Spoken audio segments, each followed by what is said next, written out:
bom dia a todos. Obrigada pelo interesse, pelas pessoas, eu sei que vieram de longe, tem gente de Goiás, tem gente de longe aqui hoje para acompanhar esse evento, e que nos alegra muito, porque indica que esse interesse pela literatura espírita, pelo espiritismo como objeto de estudo, agora no meio acadêmico, isso é algo que já é evidente. Então, isso não que não houvesse interesse de que acontecesse esse movimento da academia em torno do espiritismo como objeto. Mas as pessoas, hoje, eu acho que a gente consegue ver esse interesse de forma mais clara e até a Milani, o Marco Milani sempre ressalta isso e nos diz que essa tendência dos últimos 15 anos, pelo menos, 15, 20 anos, tem sido crescente. É a tendência realmente, da gente entender os objetos do Espiritismo. Os objetos, eu digo, os textos que são gerados dentro do Espiritismo, as práticas, são as práticas letradas que ocorrem dentro do Espiritismo.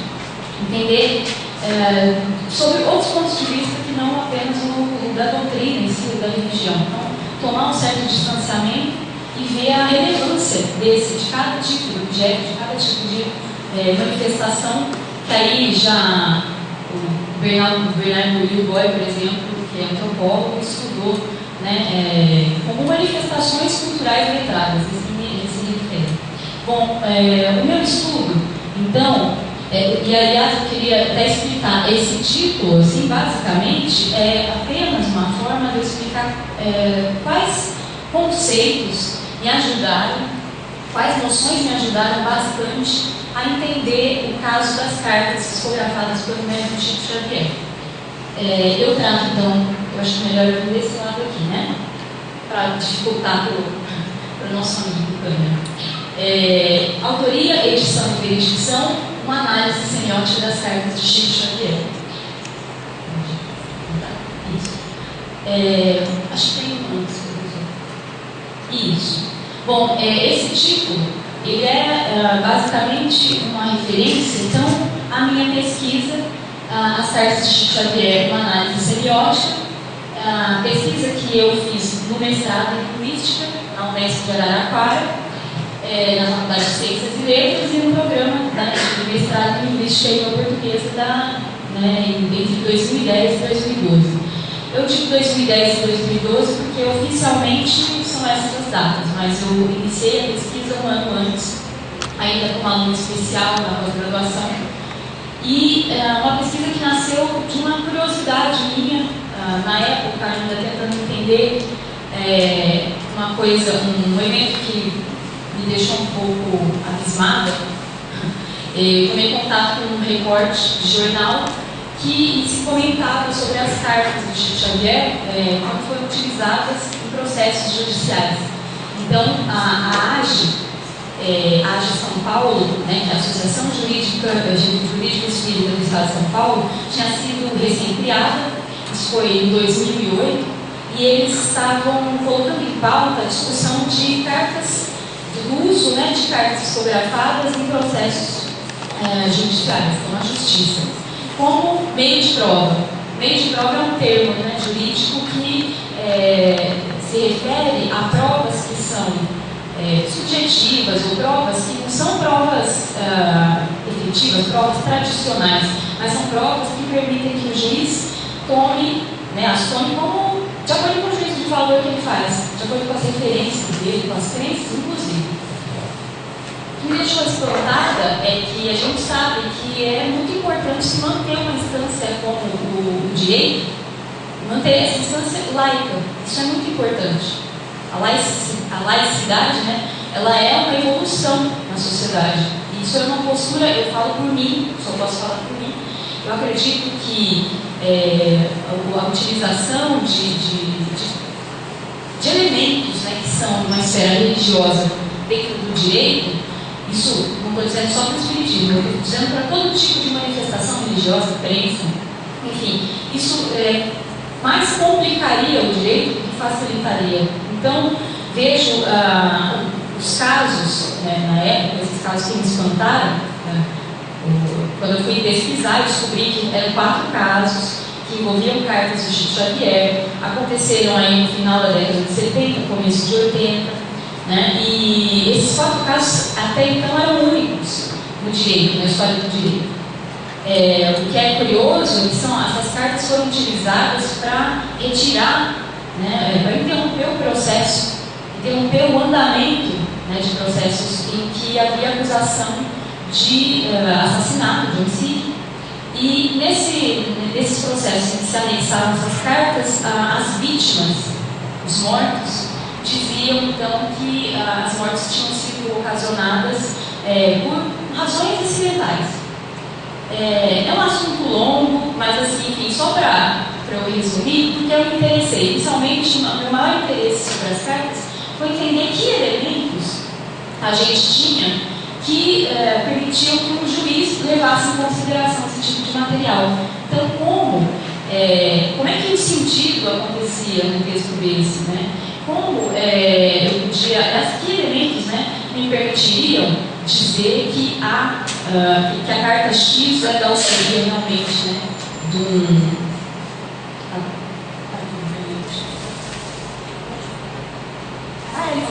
eu achei que era o microfone de novo, olha só. Então, na verdade, iniciei na época uma pesquisa pessoal, era um hobby para mim, sem brincadeira, era um hobby mesmo. Eu comecei a coletar materiais, então, coletar essas cartas, descobri que as cartas tinham sido publicadas em quase uma centena, aí, hoje talvez seja até maior esse número, de livros, tinham sido compiladas, e comecei a tentar entender como acontecia, como é que esses textos funcionavam. Então, no ano de 2009 foi iniciada essa pesquisa, ela foi oficializada em 2010 na área de semiótica. Meu orientador é o professor Jean Cristo Portela, e eu tive como agência financiadora o CNPq. Eu acho assim que a maior parte aqui dos amigos que estão, né, que vieram, entende um pouco mais sobre as cartas do que normalmente o público que eu encontro nos congressos da minha área, então, de linguística e semiótica. Mas vou só citar de forma rápida. Então, a gente sabe que a produção de Chico Xavier é muito extensa, já ultrapassou os 460 livros em gêneros diversos. Então, desde as crônicas e a poesia, como o Alexandre comentou aqui, mas também incluindo aí contos e romances e outros gêneros, enfim, variados. Essas obras, então, a gente faz assim, uma estimativa que elas não foram catalogadas, categorizadas de uma maneira que ajude o pesquisador a filtrar essas produções. Esse acho que já era. Então, o problema maior dessas cartas, de encontrar essas cartas, é que não há uma categorização confiável. E vou dar um exemplo. A gente pega uma lista que foi feita, e aí as editoras colaboram para isso, né? Essa lista nos mostra assim, livro, sei lá, vou dar um exemplo qualquer. Jovens no Além. De repente eu olho uma lista que está assim, cartas, gênero, carta, né?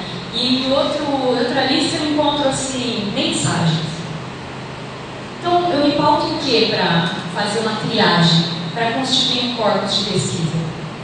Eu tenho que me pautar na observação. Agora, imagine a dificuldade de se pegar, de conseguir todos esses livros e observar manualmente ali, cada um para descobrir, para determinar o gênero. Isso quando você não tem livros com gêneros híbridos. Você tem tipos diversos, né? Às vezes é carta e às vezes é mensagem doutrinária, e isso está meio mesclado muitas vezes. É muito complicado. Então, eu destaco que nessa amálgama, eu consegui selecionar então os livros de cartas familiares e fiz uma triagem, então, a partir dos autores mais recorrentes. Isso considerando, né, que, destacando então, cartas familiares ou particulares, também conhecidas como cartas consoladoras, e atribuídas aos autores espirituais, normalmente aquelas cartas que confortam os parentes em produto. É esse tipo de texto que eu escolhi para trabalhar. A questão da autoria, mas sob um outro ponto de vista. Porque na semiótica a autoria ela tem outro desenho, outra configuração, né? Seria um outro ponto de vista que não é necessariamente da literatura, por exemplo, embora seja complementar em muitos pontos. Bom, então essas cartas eram recebidas em sessões como essa da foto.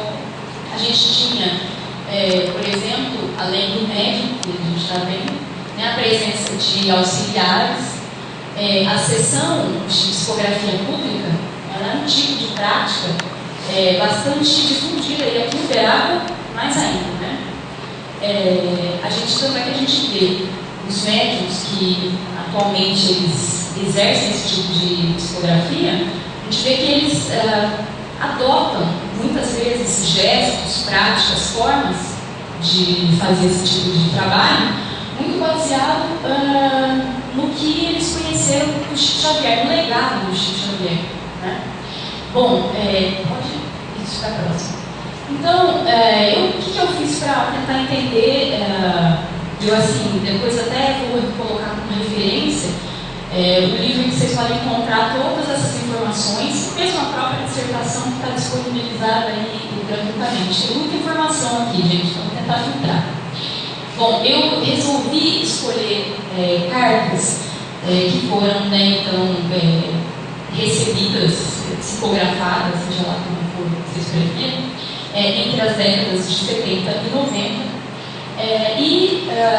Só comentei a polêmica, pus aqui um facsímile que foi uma contribuição do Alexandre para mim, na época me enviou uma carta que é do Jair Presente, então só para vocês olharem como é que é esse tipo de texto, como ele se organiza até numa página, vocês veem que ele nem ocupa uma página inteira, normalmente 2/3 de uma página, e aí você tem, por exemplo, um traço, né, uma marca da prática, da própria prática de recepção dessas cartas. Então, a própria presença do auxiliar já exerce uma coerção sobre a ocupação da página, a forma, né, então o ritmo de escrita, enfim. Eu não vou abordar esse ponto aqui, mas é um dos pontos, inclusive, que eu comento no trabalho. Todo mundo aqui sabe o que é semiótica? Uma pergunta assim, fazer, mas só para ilustrar. Então, a semiótica, eu acho que é legal fazer esse esclarecimento, que a semiótica ainda é uma área, eu vejo assim, em crescimento e pouco privilegiada, porque ela não ocupa um lugar nas grades das graduações dos cursos de letras. Não são todos os cursos que têm semiótica como disciplina ali já obrigatória. Então, você tem na Unesp de Araraquara e tem na USP de São Paulo os cursos de letras. E, normalmente, a semiótica é ensinada nos cursos de comunicação. E esse, sim, se interessa um pouco, digamos, a área de comunicação adotou a semiótica há bem mais tempo como uma ferramenta privilegiada para análise de N objetos, né? A mídia, por exemplo. Então, a semiótica, eu trabalho com a semiótica greimasiana. A semiótica greimasiana, ela foi organizada por Greimas, né, esse é o teórico dele, tem o nome, na França, com um conjunto de colaboradores na década de 60, em que o objetivo era estudar como acontece a significação, entender a significação, a produção de significação.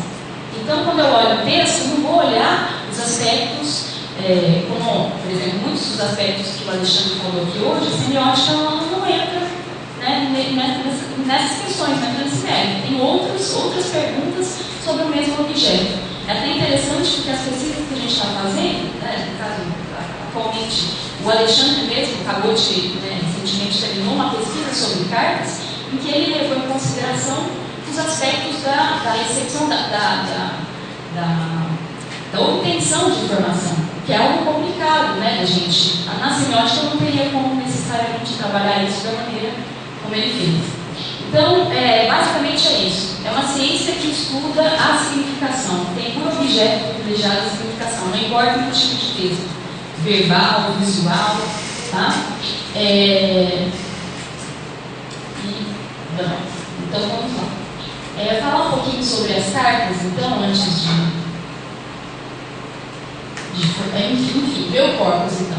O que eu selecionei? Como é que eu fiz essa organização, né, para partir enfim, né, dos textos para organizar a pesquisa? Então, o meu corpus de estudo ele foi organizado aí com base em 10 cartas psicográficas publicadas entre os anos de 74 e 80 e atribuídas a 3 autores espirituais mais recorrentes na epistolografia de Chico Xavier. O que é epistolografia? É um conjunto de produção, né, de textos epistolares, de cartas. Os autores, então, os autores espirituais alegados são o Augusto César Neto, Jair Presente e Laurino Basílio. Dessas cartas, então, 9 se prestaram ao estudo da autoria, então, da identidade do autor espiritual, e uma ao estudo da prática de edição, que eu entrei porque não sabia como entender a ação do editor sobre esse tipo de texto. Porque a gente sabe, uma coisa é o texto isolado, uma coisa é essa carta do Jair Presente na mão da mãe dele e dentro da família dele. Outra coisa é pegar essa carta e transpor para um público leitor, inserir essa carta, ou, aliás, transferir essa carta de uma situação de um centro espírita, então uma situação circunscrita a um público bem reduzido, e outra é transpor para o universo editorial, cultural, em que a gente tem outras necessidades para que esse texto seja entendido. Então a ação do editor é justamente nessa ponte, e a gente sabe que ponte, enfim, qualquer tipo de ponte, qualquer tipo de forma de intermediar algo, tem influência, é como se, na verdade, o texto se transformasse, né, nessa passagem. Então, é sempre importante a gente pensar então, exatamente a prática da edição entrou aí para tentar entender como funcionava. Eu fiz a escolha, gente, desses autores, porque numa primeira filtragem, eu fui contabilizando os autores desses livros, né, presentes nas populações, nas coletâneas de cartas, e fui organizando por data, por nome, e vi que eu tinha uma média, aí vamos dizer, eu peguei os 60 livros e nesses 60 tinha por volta de 600 autores. Isso é muita coisa, mesmo.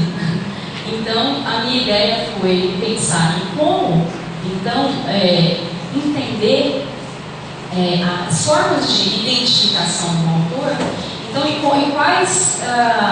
qual seria a via? Né? Na forma que eu busquei foi pegar os autores mais recorrentes, aqueles que mais apareciam num determinado período de tempo maior, e desses autores eu cheguei a uma lista de 6 deles. 6 eram recorrentes a ponto de a gente ter uma carta, 3 cartas dentro de um ano, ou alguns anos, então a cada ano a gente tinha uma carta. Então, com períodos diferenciados, mas com uma frequência maior.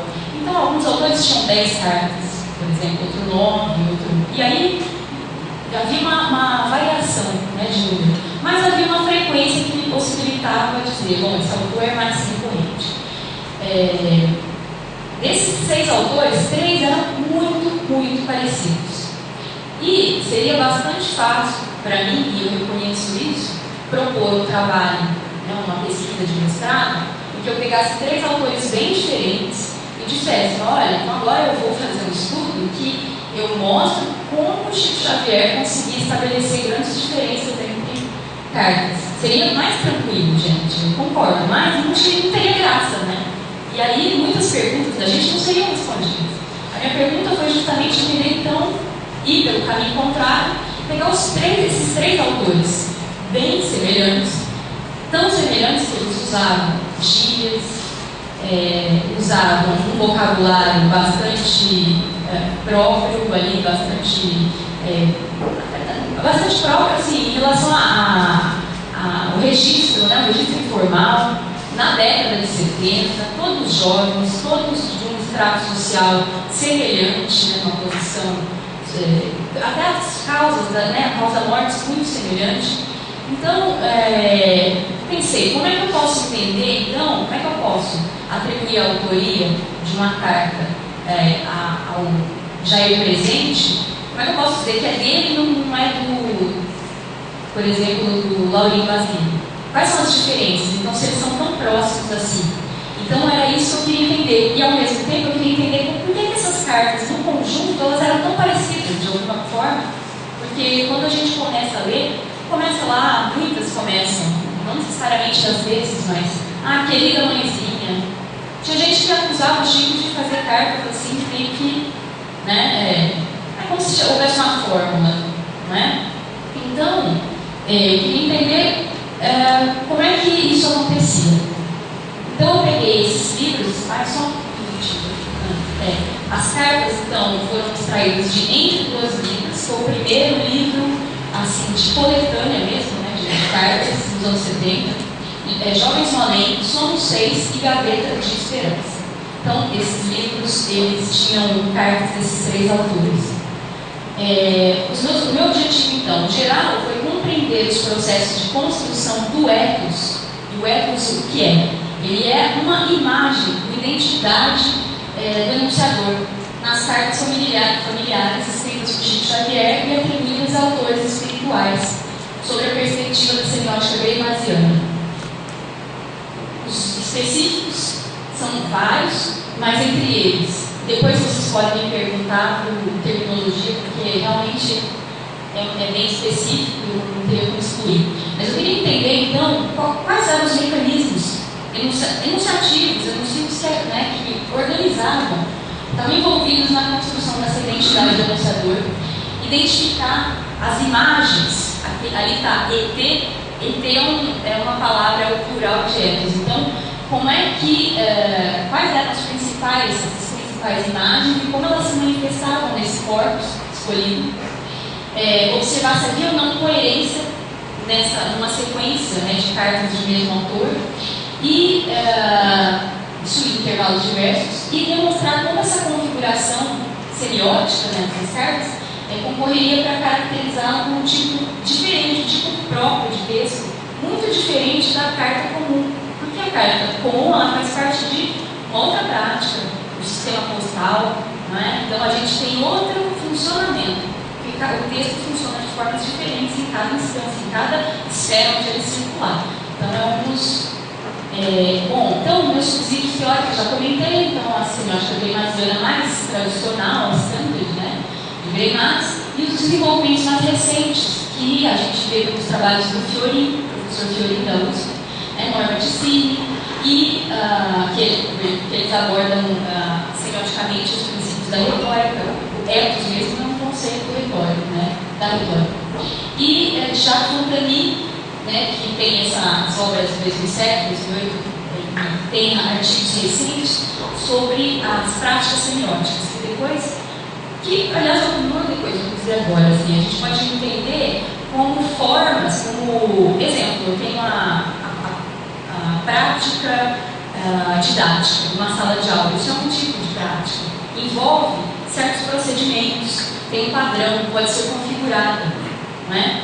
Então, por exemplo, a gente considera que as práticas podem ser, elas se configuram como modus operandi, elas têm um passo a passo, elas têm pré-requisitos que garantam a eficácia delas, não é? Então, eu queria entender se isso era possível com as cartas, né? Para entender a prática da recepção dessas cartas, né?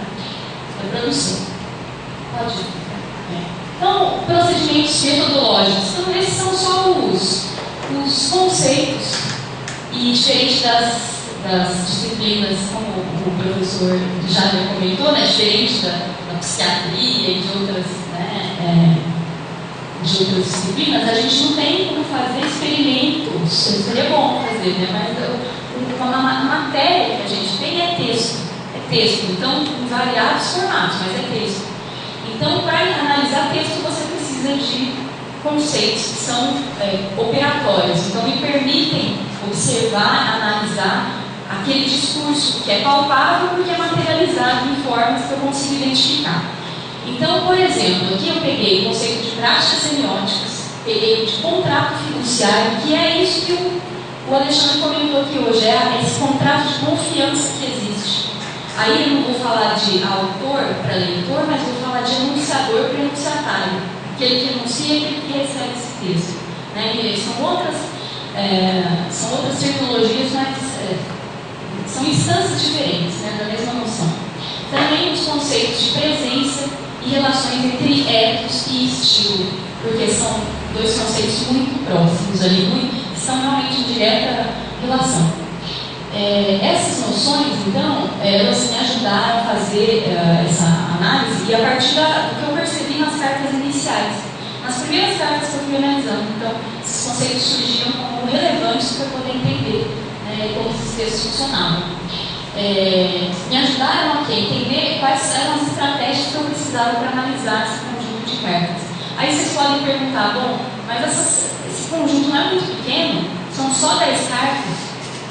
Bom, aí a gente tem uma coisa que na semiótica a gente chama de princípio da representatividade. O princípio da representatividade me diz que se eu extraio ali uma amostra de uma totalidade e faço uma análise exaustiva dessa amostra, ou seja, profunda dessa amostra, né, ela pode me dar resultados que seriam talvez semelhantes se eu fizesse nessa totalidade. Então, muitas disciplinas usam esse princípio. Essa, por exemplo, é uma das, né? Então, isso. Algumas coisas que eu fiz durante a pesquisa, esse é o percurso analítico, para vocês entenderem o que eu fiz para chegar nos resultados que eu cheguei.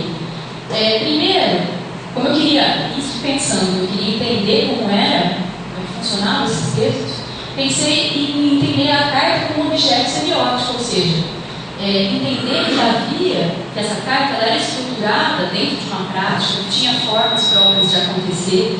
Essas cartas tinham uma estrutura própria, então típica, não é? Então eu queria entender justamente, caracterizar essas cartas para que elas existissem cientificamente, ou seja, como é que eu descrevo um texto desse? Para ele ser um objeto, tem que ser passível de descrição. Para aí, então, eu fazer uma análise. A semiótica é muito rigorosa na maior parte dos pontos, porque ela nos exige um percurso que vá delimitando essas instâncias. Então, esse foi o primeiro ponto, fazer um objeto existir como algo possível, né, de ser tratado. O segundo foi fazer uma caracterização do gênero epistolar psicográfico, ou seja, o gênero carta psicografada, ele, por ter essas regras próprias e funcionar de forma muito particular ali, é claro, ele é possível sim de ser tratado, descrito, não é? Então, ele é dotado de características próprias enquanto objeto produzido no interior dessa prática epistolar. Sua articulação com a prática de edição, e aí eu digo num nível estratégico, porque sai a prática epistolar, que é a prática da psicografia, em articulação com a prática de edição. São duas esferas que se entrecruzam. Então, como é que é esse entrecruzamento? Eu fiz justamente esse percurso. Depois, eu fiz análise semiótica dos textos, no nível ali do texto enunciado.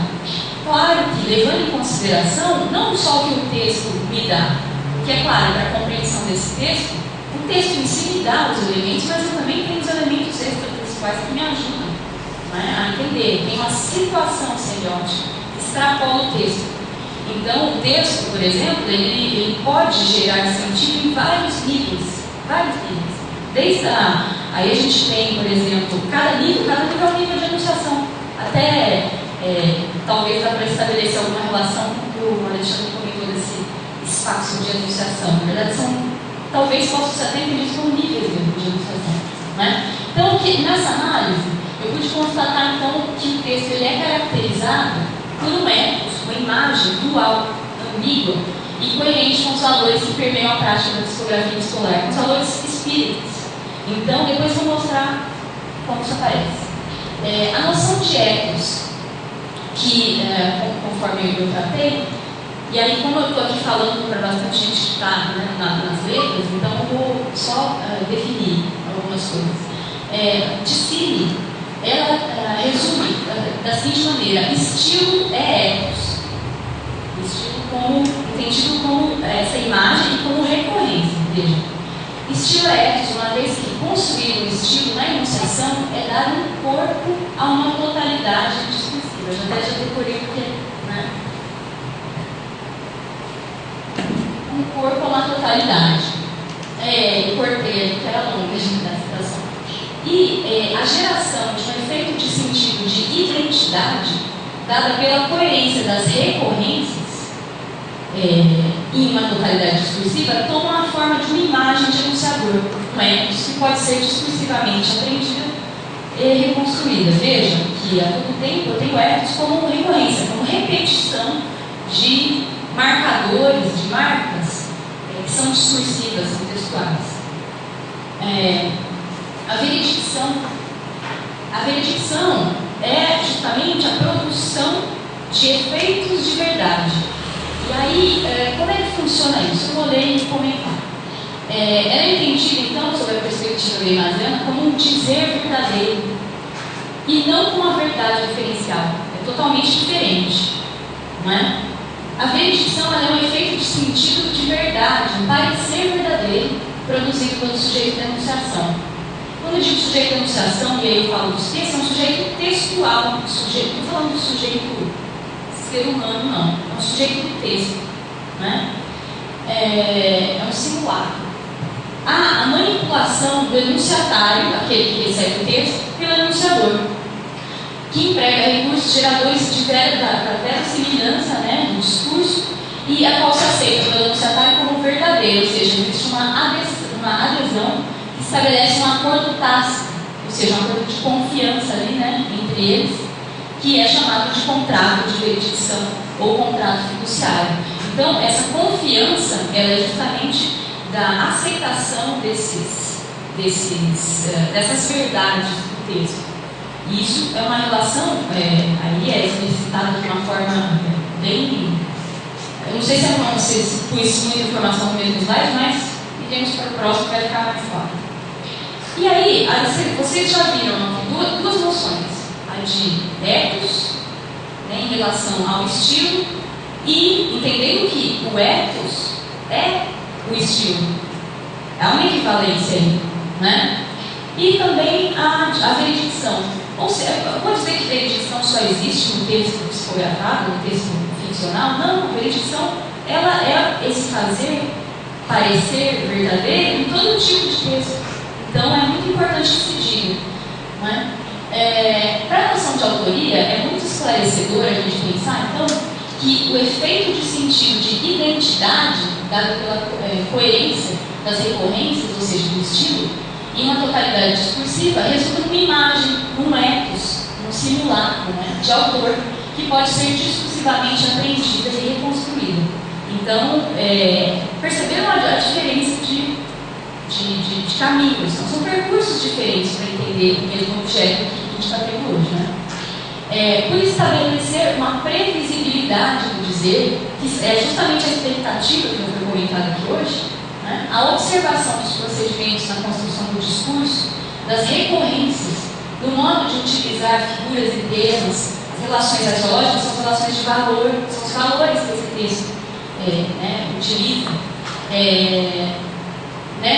Nesse sistema de atrações e repulsões, nos possibilita delinear o perfil do ator do enunciado, ou seja, o autor, né? Por conseguinte, eu volto aí à instância da enunciação.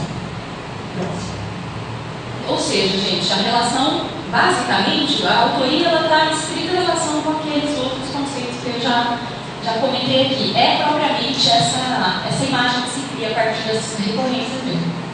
A edição. Então, o fazer do editor é fundamental para justamente estabelecer esse contrato de confiança, contrato de veredicção, que envolve os fazeres interpretativo, persuasivo, veredictório, epistêmico, fiduciário, e que são, propriamente, formas de gerar efeitos de sentido de verdade, autenticidade e realidade. Eu não vou explicitar todos, cada um desses fazeres, apenas citar, depois vocês podem ler mais profundamente a respeito, mas a ideia é o seguinte: o editor ele ajuda nessa construção desse efeito de verdade que essas cartas geram. As cartas eles textos livres, né? De certa maneira, todo texto intermediado por um editor, né?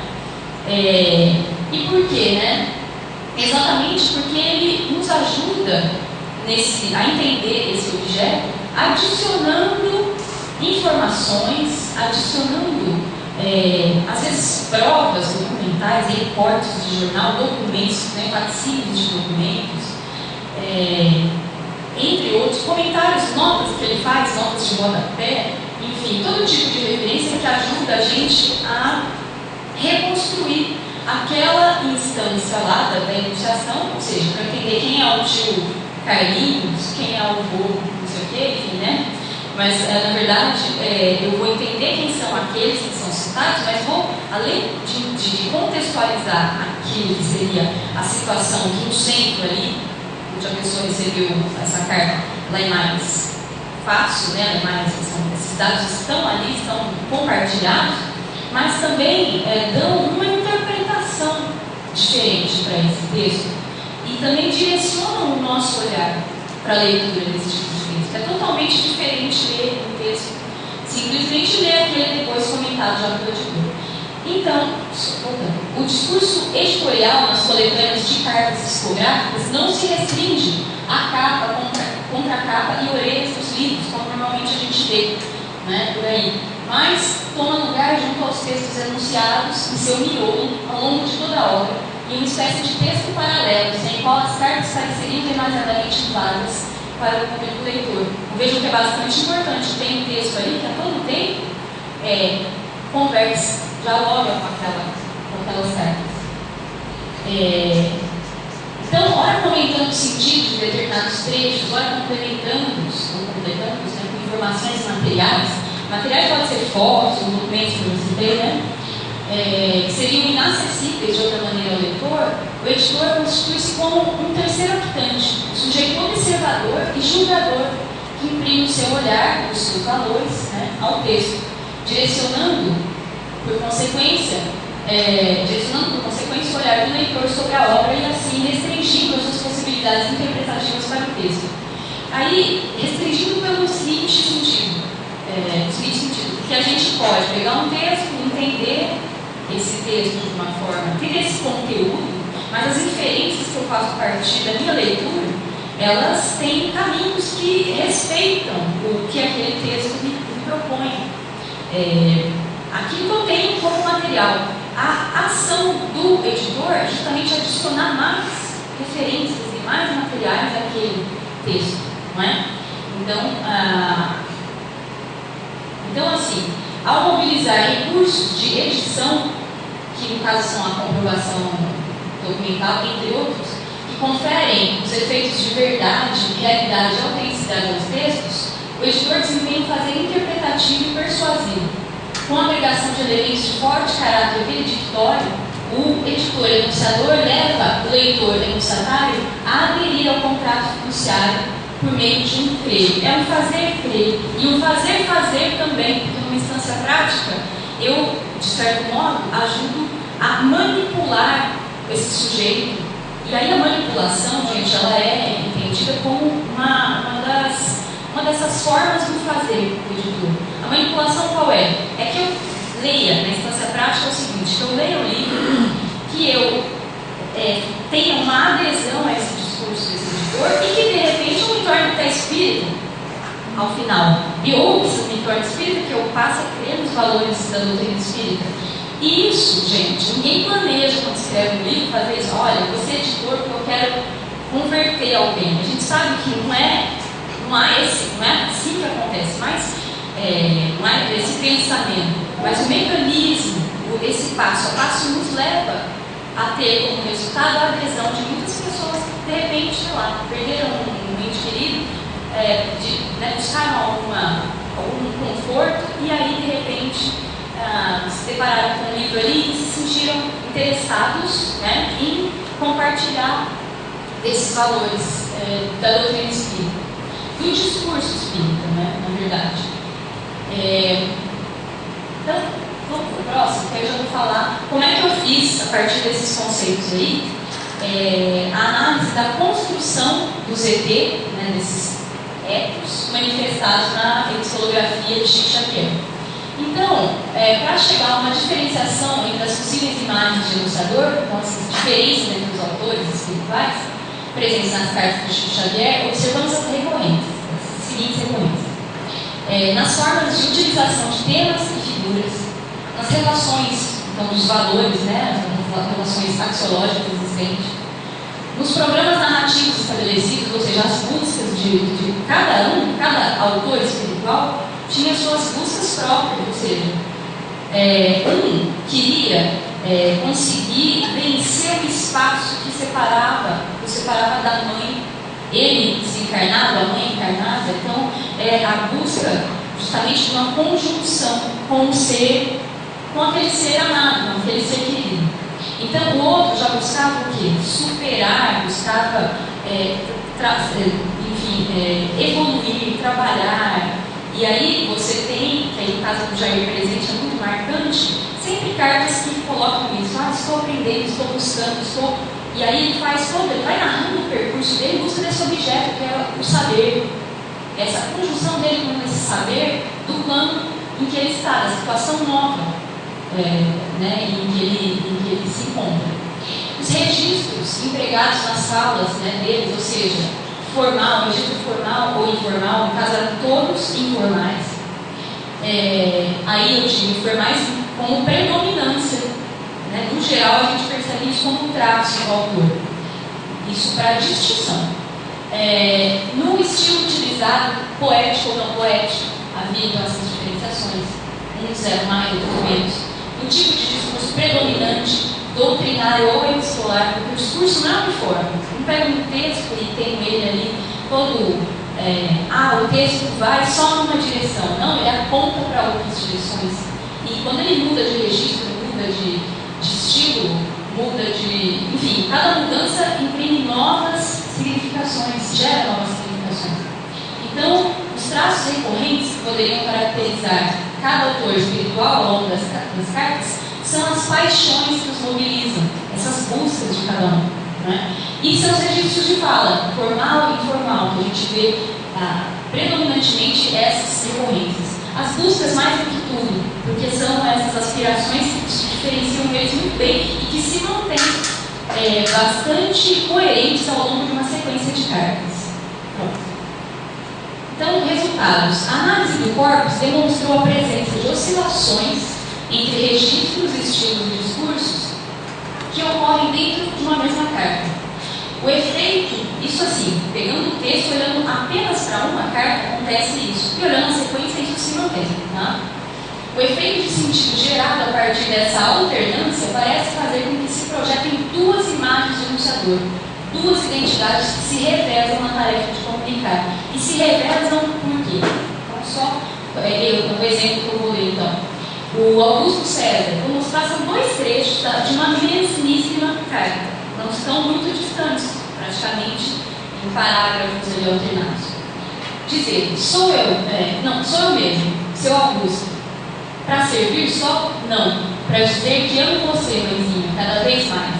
Este assunto de citação é pesado para o seu filho. Aluno que não deu lição não pode ensinar. Ele usava essas expressões assim bem próprias da juventude da década de 70, sempre assim buscando mudando, trazendo esse registro mais informal na fala. Isso ele fazia todo o tempo. Mas o que deixava a gente perplexo ao ler a carta, justamente porque logo depois do rapaz fazer um uso desse, ele dizia algo assim: teremos 3 benefícios juntos. Pouparemos as flores em seus ninhos de origem, cooperaremos em favor de irmãos matriculados na penúria inesperada e prestaremos serviço a nós mesmos. Porque, como se vê na prece famosa, é dando que se recebe. Aí vocês veem alguns trechos, basicamente aí, até grifei, em que você tem um uso formal e um uso estritamente ali, diretamente relacionado ao discurso espírita, aos valores da doutrina espírita. O que aí a gente tem que perceber que há realmente uma alternância e ela a todo momento ela vai acontecendo. Já é presente, Não coloquem a imagem desta mensagem no gibi de ensinar. Isso é conversa de casa, fora da prensa de imprensa. Se eu não garanto já o jamegão aqui deste modo, vocês estariam aí de olho comprido e de espírito jururu. Escreve comprido, tá? SIC, tá? Como está lá. Ou seja, muita presença já desse. Ele sai sozinho, que coisa. Isso não é espiritual, gente. Então, você não assustar ninguém. Fiquem calmos, está no seu controle. E aí já no outro trecho. Fomos e somos rapazes decentes. E porque largamos os cabelos nas caras para não ficarmos caretas, isso não é motivo para sermos espíritos adoidados, querendo o que não se deve querer. O Jair provavelmente não diria adoidados, não diria dessa maneira, gente. E aí até foi interessante porque uma referência extratextual e uma colaboração do Alexandre, ele teve acesso por meio da irmã do Jair presente a uma prova que ele está falando de física, acho que nessa época, matemática, num colégio lá em Campinas, e até na prova ele fazia piadinhas, usava as gírias da época, da moçada, né? Já tem 2 minutos para fechar? Então vamos lá. Laurinho Basílio. A senhora e meu pai nunca me insuflaram medo, e a coragem que me deram é um patrimônio que me enriquece de força própria. Isso é Laurinho doutrinário, tá?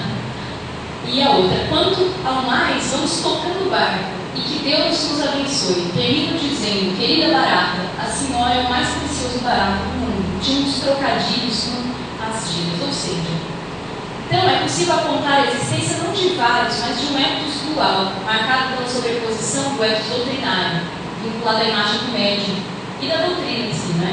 E o ethos do jovem, enquanto perfil social, configurando um ethos ambíguo, uma imagem ambígua, mas que se torna aceitável dentro do sistema de valores que permeia a prática da psicografia, né, da psicografia epistolar. Só eu queria encerrar, posso encerrar com a licença, né, a citação, o direito da citação, é o próximo. É só um trechinho do Jair presente comentando sobre a noção de sintonia, que é considerada imprescindível segundo o Espiritismo para o estabelecimento da comunicação mediúnica. É só isso, prometo, é a última. Mediunidade é transmissão. Darei não, tá certo? Creio que sim, embora não tenha palavras para explicar. Vocês agora aí, tão interessados em comunicação, saibam disso. Cada um dá o que tem. Isso pode ser de coisa passada, mas é muito válido. A gente aproxima do médium e quer falar. E aí temos de aguentar o assunto, porque só falamos em dupla. O médium, quando não tem muito exercício, nos passa para trás e fala na frente. Vocês ficam parados na fachada e esquecem a faixa que nos achamos. É isso, gente. Não vou nem falar nada que ele disse.